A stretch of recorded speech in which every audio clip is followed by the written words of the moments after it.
রাধে রাধে রাধে রাধে কৃষ্ণ। শুভ সকাল বন্ধুরা, কেমন আছো তোমরা সবাই? আশা রাখছি তোমরা সবাই খুব খুব ভালো আছো। আমরাও আমার গোপুসোনার কৃপায় তোমাদের আশীর্বাদে খুব খুব ভালো আছি। তো আমি চলে এলাম তোমাদের সঙ্গে নূতন আরেকটি ভিডিও নিয়ে। আর আজকের হচ্ছে রবিবার, আর এখন বাজে প্রায় সকাল 9:30 মতো হবে। তো আমি এখন থেকেই ব্লগটা স্টার্ট করছি। তো রবিবার মানে জানোই শত কাজের ব্যস্ততা। তো আজকের আমার একটু মানে এক জায়গায় যাওয়ার আছে, আর একটু কাজেরও খুব তাড়া আছে। তো তার জন্য ভাবলাম আজকের আমার গোপাল সোনার সেবা তোমাদের সঙ্গে শেয়ার করি। তো গোপাল সোনাকে আমার যখন অনেক ব্যস্ততা থাকে তখন আমি সকাল আর দুপুরের সেবাটা একসঙ্গেই করে থাকি। তো কিভাবে করছি তোমরা দেখতে থাকো, আশা করি ভিডিওটি ভালো লাগবে। আর এখানে দেখো স্নান আদি সেরে চলে এসেছি ঠাকুর ঘরে। আর এসে আমার গোপাল সোনা দেখো ঘুমিয়ে আছে। আর জানো তো কালকের আমরা গেছিলাম আমার বোনের বাড়িতে। তো ওদের বাড়ি ওখানে একটা অনুষ্ঠান হচ্ছিল, তার জন্য আমরা ওখানে গেছিলাম। আর রাত্রে আমার গোপাল সোনাকে সেবা আর শয়ন দিয়েছিল গোপাল সোনার বাবা। তো দেখো কত সুন্দর করে গোপাল সোনাকে শয়ন দিয়েছে, আর ওকে কত সুন্দর করে ব্ল্যাঙ্কেট মুড়ি দিয়ে আর ঘুমিয়ে দিয়েছে। তো দেখো আমার গোপাল সোনা তো ঘুমিয়েছিল, আমি একটু আদর করে একটু গাটা নাড়িয়ে ওকে ডাকলাম যে গপু উঠে পড়ো, অনেক বেলা হয়ে গেছে। আর এখানে দেখো আমার গোপু সোনা ঘুম ভেঙে গেছে আর উঠেও পড়েছে। আমি ওকে বসিয়ে দিলাম, দিয়ে আর ওর মাথার টুপিটা ওকে সুন্দর করে মাথায় বসিয়ে দিলাম। আর এখন জানো তো খুবই ঠান্ডা পড়ছে, 9টা বেজে গেছে, কিন্তু মনে হচ্ছে যেন এখনও মানে খুবই সকাল, আর রৌদ্র খুব একটা ওঠেনি। তো শীতকালে এরকমটাই হয়। আর এখানে দেখো আমার গোপাল সোনাকে বসিয়ে দিয়েছি তার আসনে। আর আমি স্নান করে ঠাকুর ঘরের বাসন মেজে আমার তুলসী গাছে জল দিয়ে আর তুলসী মাতাকে একটা ফুল দিয়ে প্রণাম করে আমি চলে এসেছি ঠাকুর ঘরে। আর এই যে দেখতে পাচ্ছ দুটো মোমবাতি, বলো তো কী হবে? তো এই মোমবাতিতে আমি আমার গোপাল সোনাকে মুখ ধুবিয়ে দেবো বা গা মুছিয়ে দেবো। আর আজকে তো খুবই বললাম না একটু ব্যস্ততা আছে আর অনেক কাজ আছে আজকের আমার, সেজন্য আর গোপাল সোনাকে আমি দুপুরবেলা ঠাকুর ঘরে আসতে পারবো কি না সেজন্য আমি গোপাল সোনাকে সকালবেলায় দুপুরের পুজোটা সেরে নেব। তো তার জন্য এত সকালে তো আর স্নান করা যায় না, আর আমি এত সকালবেলা আমার ছেলেদের স্নান করাই না। তো তার জন্য ভাবলাম আজকের একটু জল গরম করে আর গোপাল সোনার গাটা মুছিয়ে নিই। তো এখন তো শীতকাল, 2-1 দিন স্নান না করালেও বাচ্চাদের খুব একটা অসুবিধা হয় না। তো দেখো আমি গোপাল সোনার জন্য জল গরম করে নিয়েছি, নিয়ে আর ওর যে গরম পোশাক পরানো ছিল সেই পোশাকটা খুলিয়ে নিলাম, নিয়ে এবার ওকে আমি সুন্দর করে মুখ হাত গা হাত পা সমস্ত সব কিছু পুরো স্নানের মতো করে মুছিয়ে নেব। তো যখনই দেখবে আমাদের ঠান্ডার সময় বাচ্চাদের স্নান করাই না, কিন্তু তবুও বাচ্চাদের একটু গা জল দিয়ে না মুছিয়ে নিলে না শরীরটা গরম হয়। তো তার জন্য স্নান না করালেও একটু জল কাপড় করে মুছিয়ে নিতে হয়। তো আমি ভাবলাম আমার গোপাল সোনাকে সেভাবেই আমি আজকের স্নানটা করিয়ে নিই। তো দেখো আমার গোপাল সোনা বসে পড়েছে। আর আমার গোপাল সোনাকে সকালবেলা তেল মাখাচ্ছি না, এমনি আমি ওকে গরম জল আর ঠান্ডা জল একটু মিশিয়ে গাটা সুন্দর করে মুছিয়ে নেব। তো দেখো আমি গরম জল একটা রুমালে নিয়ে নিয়েছি, আর নিয়ে জলটা এতটাই গরম ছিল না, তো দেখো ধোঁয়া উঠছিল। তো তারপরে আবার একটু ঠান্ডা জল মিশিয়ে নিলাম। এত গরম জল তো গায়ে দিলে ছ্যাঁকা লাগবে না, তার জন্য আবার একটু হাত দিয়ে দেখি খুবই গরম, আর কাপড়ে দিতে গরম জলটা আরও বেশি গরম মনে হচ্ছিল। তো দেখো আমি আবার একটু ঠান্ডা জল মিশিয়ে নিলাম, নিয়ে আর রুমালটা সুন্দর করে ভিজিয়ে নিয়েছি, নিয়ে আমার গপুকে সুন্দরভাবে মুছিয়ে নিচ্ছি। তো দেখো আমি হাত দিয়ে দেখে নিলাম যে না এখন বেশ ঠান্ডা মতো, মানে একটু ঠান্ডা একটু গরম মতো হয়ে গেছে। তো আমার গপুকে তো দেখো সুন্দর করে গা হাত পা মুছিয়ে নিয়েছি। আর ওর মুখটা দেখছো, সকালবেলা উঠে মাত্রে স্নান করতে হচ্ছে, তো ওর মুখটা একটু ভার ভার। তো জানো তো বাচ্চাদের সকালবেলা ঘুমের থেকে তুলেই স্নান করালে কেমন লাগে বলো? তো আজকের আমার একটু মানে ব্যস্ততা আছে আর অনেক কটা কাজ আছে, তো আমার কাজে যেতে হবে। তার জন্য ভাবলাম যে আজকের সকালবেলা ওকে একেবারেই দুপুরের মতো স্নান আদি সেরে দুপুরের প্রসাদটা দিয়ে যাই। তো দেখো সময় তো কারোর জন্য থেমে থাকে না, সময় নিজের নিয়মেই নিজে চলে। তো কারোর নিয়মে কিন্তু সময় থেমে থাকে না, আর কারোর জন্য অপেক্ষাও করে না। তো আমি কখন আসবো, কত বেলা হয়ে যাবে, আর তখন ওরও খিদে পেয়ে যাবে, আমারও কাজে মন বসবে না, তখন মানে মনটা ছটপট করবে। তার জন্য ভাবলাম যে কখন আসবো তার ঠিক নেই, ওর থেকে আমি গোপালকে সকালবেলা ওর সেবা দুপুরের সেবাটাও দিয়ে যাই।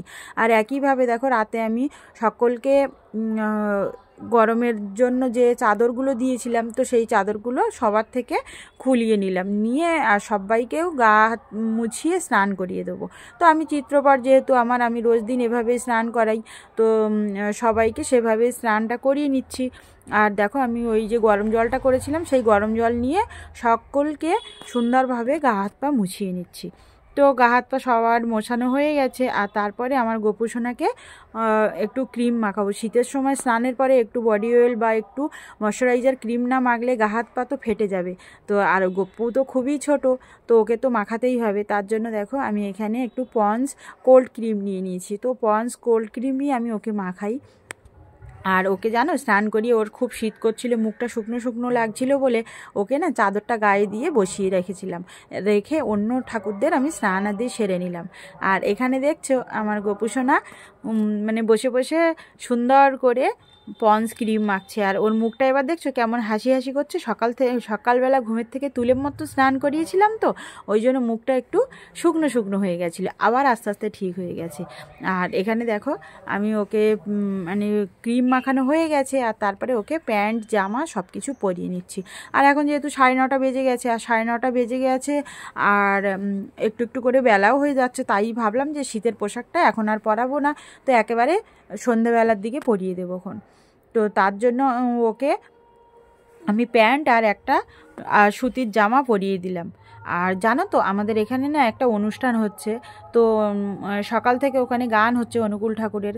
তো ভাবছিলাম যে ভিডিওটা করছি কপিরাইট দিয়ে দেয় কি না, কিন্তু কি করব বলো, কালকেরও আমি একটা কারণে ভিডিও দিতে পারিনি তোমাদেরকে, তাই ভাবলাম আজকের না ভিডিও দিতে পারলে আমার মনটাও খারাপ লাগবে আর আমার গোপু সোনার মনটাও খারাপ লাগবে, কিন্তু জানি না কি কপিরাইট এসে যায় কি না, বুঝতেও পারছি না। দেখো তোমরাও হয়তো শুনতে পাচ্ছ গানগুলো, তো আমি চেষ্টা করছি একটু মানে সাউন্ড করে ভিডিওটা এডিটিং করার, কিন্তু তবুও সাউন্ডটা খুবই জোরে, খুব কাছে হচ্ছে তো তার জন্য।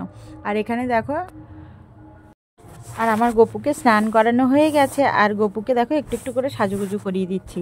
তো আজকের বেশি সময় নেই, তো খুব তাড়াতাড়ি করে হালকা ফুলকার উপরে সাজুগুজুটা করিয়ে দিচ্ছি। আর দেখো আমি হাতটা পরিয়ে আর তারপরে একটা হাত দেখছিলাম পরানো যায় কিনা, তো দেখলাম ভালো লাগছে না, তো খুলিয়ে রাখলাম। আর তারপরে দেখো এই হাতটা আমি একটু ভাবলাম যে এইভাবে দিয়ে দিই গলার সামনে, তো ভালো লাগবে, তো তার জন্য ওই হারটা গলায় দিয়ে দিলাম, দিয়ে আর এই বড় হারটা ঝুলিয়ে দিয়েছি। তো কেমন লাগছে অবশ্যই কমেন্ট করে জানিও। আর আমার গপ্পু দেখো বসে বসে সাজুগুজু করছে, ও তো সাজুগুজু করতে খুবই পছন্দ। আর বেশি কিছু সাজুগুজু করাবো না, ওকে এবার দুটো চুড়ি পরিয়ে দেবো, দিয়ে মাথায় চুলটা পরিয়ে মুকুটটা পরিয়ে দেবো। তো আমার ওকে সাজাতে খুব ভালো লাগে, কিন্তু যখন সময় পাই না তখন আর সাজিয়ে উঠতে পারি না, চেষ্টা করি সাজানোর জন্য, তবু যতটুকু পারি ওকে সাজিয়ে গুছিয়ে রাখার চেষ্টা করি। তো দেখো আমার গোপাল সোনার তো স্নান হয়ে গেছে আর একটু একটু করে সাজুগুজুও হয়ে গেছে। আর এবার ওকে ওর মুকুটটা পরিয়ে আর একটু ওর গায়ে আতর মাখিয়ে দর্পণ দর্শন করিয়ে নেব। তো আমি রোজ দিন ওকে স্নান করিয়ে সাজুগুজু করানো হয়ে গেলে তারপরে সেন্ট মাখিয়ে ওকে দর্পণ দর্শন করিয়ে নিই। তো দর্পণ ওকে একটু সাজুগুজু করিয়ে, আমরা যেমন সাজুগুজু করলে একটু নিজেরা না দেখলে মনটা কেমন, আমাদের কাকে কেমন লাগছে বুঝতে পারি না, তো আমার গোপু সোনা সাজুগুজু করে একটু আয়না না দেখলে কি করে বুঝবে বলো যে ওকে কেমন লাগছে। তো তার জন্য ওকে সুন্দর করে সাজুগুজু করিয়ে আমি দর্পণ দর্শন করিয়ে নিই। আর এখানে দেখো সব কিছু কমপ্লিট, আর আমার অন্য ঠাকুরদেরও তো স্নান আদি হয়ে গেছে। আর এবার ওর বাসিটা ওকে ওর হাতে দিয়ে দিলাম, দিয়ে আর ওকে এবার দর্পণ দর্শনটা করিয়ে নেব।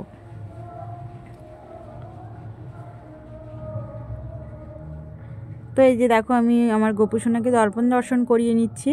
আর দর্পণ দর্শন হয়ে গেলে তারপরে আমি আবার চন্দনের তিলক করে দেবো সকলকে। তো চন্দনের তিলক পরিয়ে তারপরে পুষ্প নিবেদন করব ভগবানকে। তো তোমরা দেখতে থাকো। তো দেখো আমার গোপু সোনার দর্পণ দর্শন হয়ে গেছে, আর তারপরে আমি ফুল নিয়ে সুন্দর করে আমার গোপু সোনাকে সাজিয়ে দিচ্ছি। আর জানো তো এখন শীতের সময় গাঁদা ফুল তো প্রচুর উঠছে, আর এখানে তো আমাদের গাছও নেই, তো আমি যতটুকু পারি বাজার থেকে কিনে এনে ভগবানকে দেওয়ার চেষ্টা করি। তো শীতের সময় জানি গাঁদা ফুলের দাম কম হয়, কিন্তু এখানে ফুলের দাম কখনোই কম না, শীত বর্ষা গরম একই দাম। তো কি করা যাবে, দাম হলে আর কিছু করার নেই, তবুও আনতে হবে, যেহেতু ভগবানকে তো ফুল না দিয়ে ভগবানকে পূজা দেওয়া যায় না। তো তবুও যখন আমার ঘরের ফুল হয় 2-1টা গাছে, 1-2 গাছ আছে এখানে, তো তখন আমি সেই ফুল দিয়েই ভগবানকে পুজো দিয়ে নিই। তো দেখো সকলকে মানে ফুল নিবেদন করা হয়ে গেছে, আর তারপরে আমি জলশঙ্খে জল ভরে নিচ্ছি। তো জলশঙ্খে আমি জল ভরে নিয়েছি, নিয়ে এবার ওর ভিতরে কিছু আতপ চাল দিয়ে নেব, অখণ্ড আতপ চাল দিয়ে নিলাম, নিয়ে আর তারপরে একটু ফুল আর একটা তুলসী পাতা শঙ্খের ভিতরে দিয়ে নিচ্ছি। তো জলশঙ্খের ভিতরে আতপ চাল দেওয়া খুব শুভ বলে মনে করা হয়, তো তার জন্য আতপ চাল দিলে খুবই ভালো হয়। আমি দিয়ে নিলাম সেজন্য আতপ চালটা। আর এখানে দেখো সকালের প্রসাদে আমি গপুকে জল আর বিস্কুট দিচ্ছি। তো সকালের প্রসাদে আমি বেশিরভাগ সময় জল বিস্কুট দিয়ে থাকি। তো আমার আসন শুদ্ধিকরণ হয়ে গেছিলো, তারপরে প্রসাদ শুদ্ধিকরণ করে প্রসাদের থালায় আমি একটা তুলসী পাতা আর জলের গ্লাসে একটা তুলসী পাতা দিয়ে নিচ্ছি। যেহেতু তুলসী পাতা না দিলে ভগবান শ্রী বিষ্ণু হরি আমার গোপাল সোনা প্রসাদ গ্রহণ করেন না, তো তার জন্য অবশ্যই করে প্রসাদে তুলসী পাতা দিতে হয়। তো দেখো আমার প্রসাদে তুলসী পাতা দেওয়া হয়ে গেছে, আর তারপরে আমি আরতি করে নেব।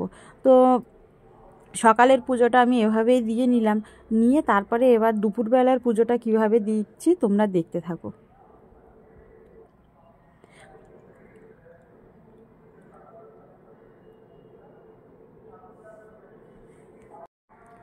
তো এখানে প্রসাদ দিয়ে আমার সকালের আরতি করা হয়ে গেছে, আর আরতি হয়ে যাওয়ার পরে আমি গোপাল সোনার হাতের থেকে ওর বাসিটা একটু সরিয়ে রেখে আর আমি ওকে একটু খাওয়িয়ে নিলাম। তো আমি রোজ দিন এভাবেই ওকে প্রসাদ যাই দেই একটু হাতে করে খাওয়িয়ে নিই। তো এটা আমার মনের ভাব, আমি মনে করি আমি ওকে না খাওয়ালে ওর পেট ভর্তি হয় না, তো তার জন্য তোমরা কিছু মনে করো না। তো দেখো আমার গোপাল সোনাকে সেবা দেওয়া হয়ে গেছিলো, কিছু সময় আমি বাইরে চলে গেছিলাম, তো তারপরে কিছু সময় পরে ফিরে এসে হাতে তালি দিয়ে প্রসাদটা তুলে নিলাম, নিয়ে সমস্ত ঠাকুরকে আচমন করিয়ে নিলাম। যেহেতু প্রসাদ গ্রহণ করা হয়ে গেছে সবার, তো আচমন করিয়ে নিয়ে তারপরে আমার গোপু সোনাকে সুন্দর করে মুখ হাত মুছিয়ে দেব, দিয়ে ওর বাসিটি ওর হাতে ফিরিয়ে দেব। তো দেখো আমার গোপাল সোনাকে আমি সুন্দর করে মুখ হাত মুছিয়ে নিচ্ছি, তো নিয়ে তারপরে ওর বাসিটা ওর হাতে দিয়ে দিলাম, দিয়ে আর আমি এবার দুপুরবেলার প্রসাদটা দেব। তো দুপুরবেলার প্রসাদ আমি বললাম না তোমাদেরকে যে আমার আজকের একটু কাজ আছে, তো রবিবারে আমার প্রচুর কাজ থাকে, তো আমরা তো একটা কাজের ভিতরে থাকি, তো আমাকে অনেক কাজ করতে হয় রবিবারে।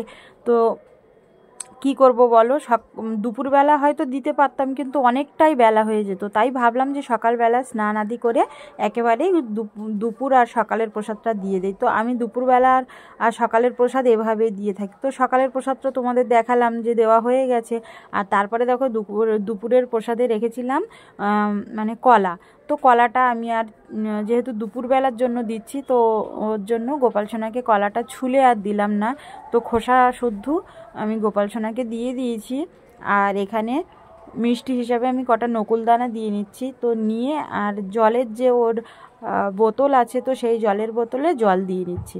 তো দেখো আমি 2টো থালায় প্রসাদ দিয়ে নিয়েছি, আর গোপু সোনার জন্য ওর জলের বোতলে জলটা ভরে নিয়েছি, আর নিয়ে সব প্রসাদের উপরে একটু করে তুলসী পাতা দিয়ে নিয়েছি। আর এবার ওর জলের বোতলটা আটকে দিচ্ছি, তো যখনই ওর জল পিপাসা পাবে ও বোতল থেকে নিয়ে খেতে পারবে। আর এখানে আমি যে প্রসাদটা দিয়েছি, যখন দুপুর হয়ে যাবে, তো আমি গপুকে বললাম যে গপু আমি তো দুপুরবেলা ঠাকুর ঘরে আসতে পারবো না, তো তোমাকে প্রসাদ দিয়ে যাচ্ছি, তুমি নিজের মতো করে যখন সময় হবে তুমি খেয়ে নিও। তো আমি যখন আমার ছেলের স্কুলে গার্জেন মিটিং থাকে বা অন্য কোনো বিশেষ কারণ থাকে, তখন এইভাবেই আমি আমার গপু সোনাকে সেবা দিয়ে থাকি। তো আমার গোপু সোনার সকাল দুপুরের একসঙ্গে সেবা তোমাদের কেমন লাগলো অবশ্যই কমেন্ট করে জানিও। ভালো লাগলে সাথে থেকো, পাশে থেকো, সাপোর্ট করো। আবার দেখা হচ্ছে অন্য কোনো নূতন পর্বে, ততদিন তোমরা সুস্থ থাকো, ভালো থাকো, খুব খুব হাসি খুশিতে থাকো। রাধে রাধে, হরে কৃষ্ণ।